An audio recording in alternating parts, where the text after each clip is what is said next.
Hi guys. I just, I couldn't share this with my son. To save my life, he'd say, "Well, Mum, we all know you're crazy, you know." But I'm not crazy.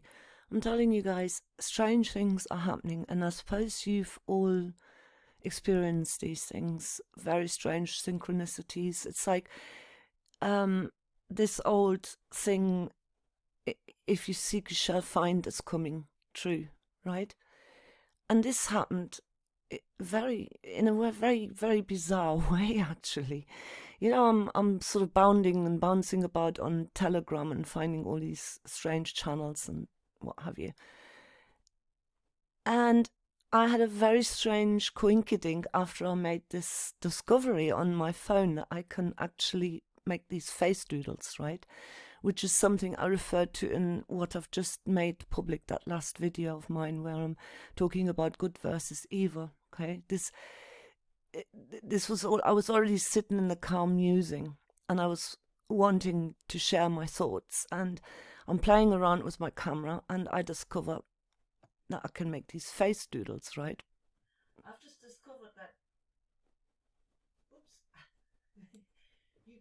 you can face doodle yourself. Look, I've just face doodled myself into Hitler. That's so funny.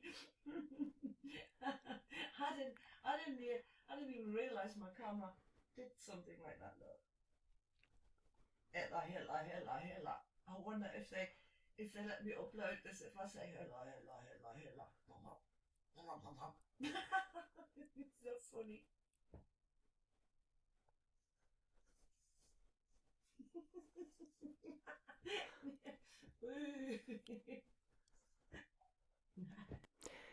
What follows is a very weird set of several very unlikely coincidences. As a result of that, I'm bouncing about on Telegram. I'm on this pagan group, right? And they're there destroying the Christians, right? Not realizing that actually the Bible is pagan as hell and built on paganism, and that it's mainly astrotheology. And you know, they're destroying the Christians. And I'm coming in there arguing, well, you know, you're arguing against your own kinfolk. They just have a different brainwashed brain and brainwashed belief at the moment, right?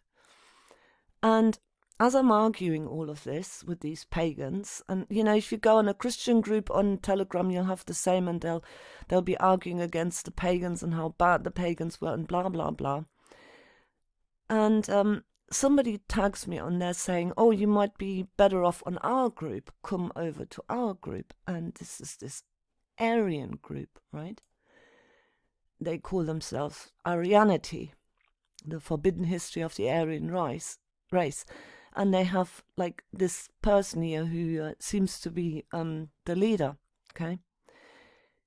So they're not really interested in any debate either, I find out, because so initially I go on there and I'm very welcome because obviously I'm German and they're really interested in what I have to say, and they're all adoring Hitler.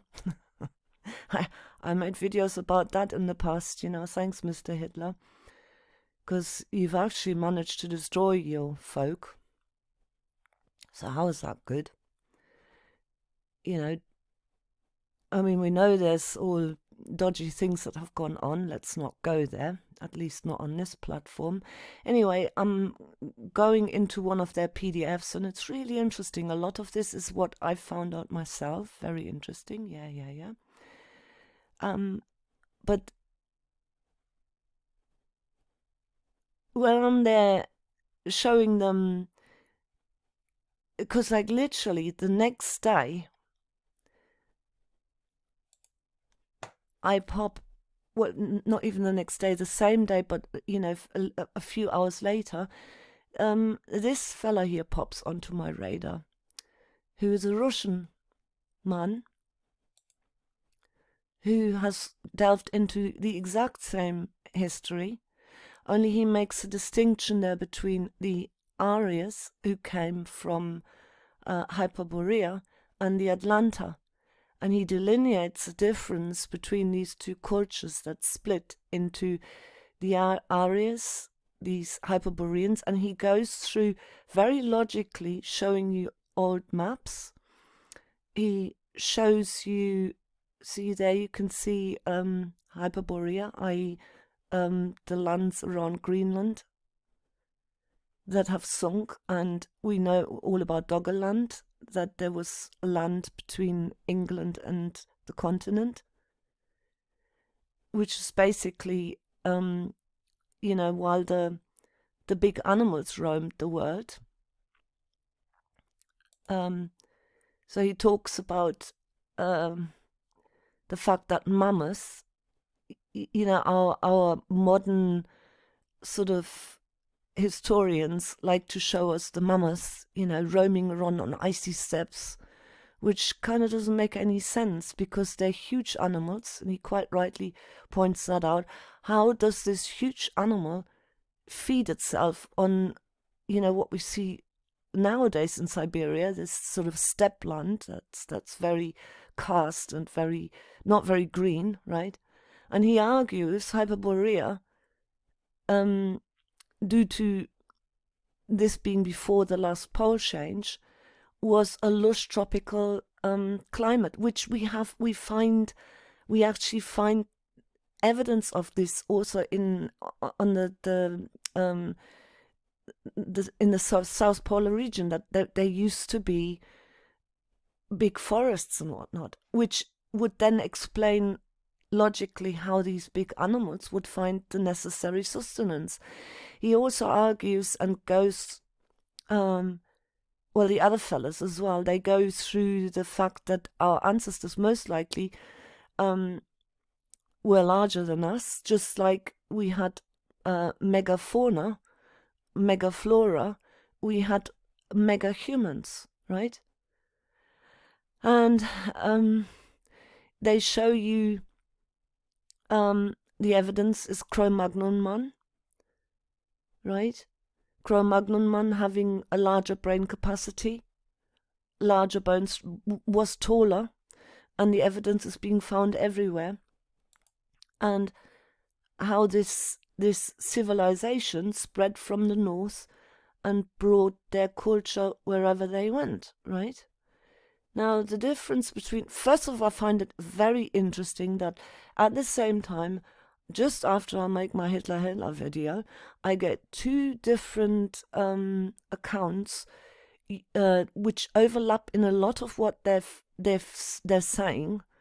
So a lot of the evidence overlaps. I.e., he also goes and quotes all the haplogroups, but he refers more to the linguistic roots that are there, and you can trace them all the way through history where these cultures went with their linguistic structures. And he then compares the Aryas to the Atlantas and says the Aryas were they had more of a magical nature, they were magicians. The Atlanta were technocrats. The Aryas were nature worshippers. The Atlanta built civilizations. The Aryas were settlers. The Atlanta colonizators, so they colonized. The Aryas were warriors. The Atlantas were soldiers. The Aryas were land-living people. They ruled on the continent. The Atlantas took over the oceans. They were seafarers. The Aryas were more into art. You see that they spread their art and their understanding of basically beauty, the beauty standard, the Fibonacci sequence and the golden ratio. You see this in the arts that developed in Greece, which came down from the Aryan race. Whereas the Atlanta are more into show, and he cites here gladiator shows. The Aryas, freedom, individual freedom. The Atlanta order, right? Making laws, legal systems.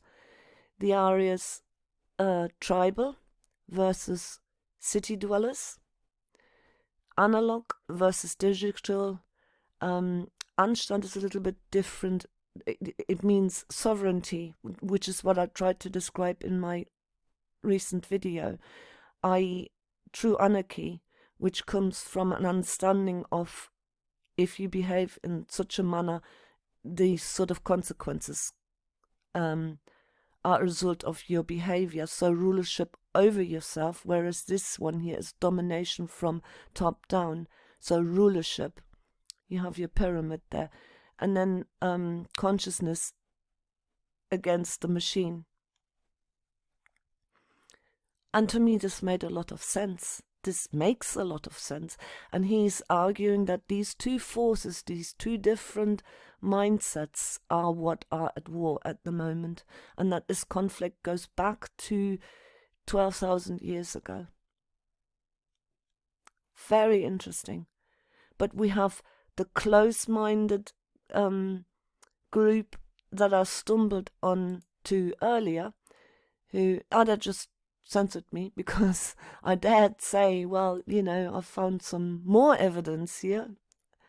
This is being described a little bit differently, so kicked off straight away. So cult, basically, versus openness, an openness to discuss things, to weigh things in the mind, to see what makes more sense, to trace for evidence, to value what might turn out to be truth, not to censor divergent opinions and throw them in the dustbin straight away without even having any experience of that type of view or where this type of view has come from. Do you know what I'm trying to explain here? And really, I should really make an effort to try and translate this, because it's a really interesting video he's made there, explaining the origin of the tribes. And I don't completely disregard that other PDF that I found, because a lot of the genetic evidence supports his linguistic evidence that he comes up with, tracing the Völkerwanderung, the last great movement of loads and loads of people because of a cataclysm that happened, which is called in German the Völkerwanderung, the wanderings of the tribes, which was set into motion from presumably this pole shift that happened 12,000 years ago and froze these mammoths with food still in their stomachs and in their mouths. And some of the people who had an inkling that something like that would happen was in the making, and they left the area before the problem occurred. They survived and they started spreading southwards. Very interesting. And I find it even more interesting that seemingly there is an connect, and I know there is a connection. The fact that it's more almost like I'm sensing ahead of time. So why would I give myself a Hitler doodle, right? And then next thing, what do you know? I come across this group. Coincidence? No. Nothing like that is a coincidence. And if you come across a group that is not open for debate, not open to look at all sides of whatever the hell they believe in, it's just belief, it's a cult. It's not the truth. Because the truth is not frightened of debate.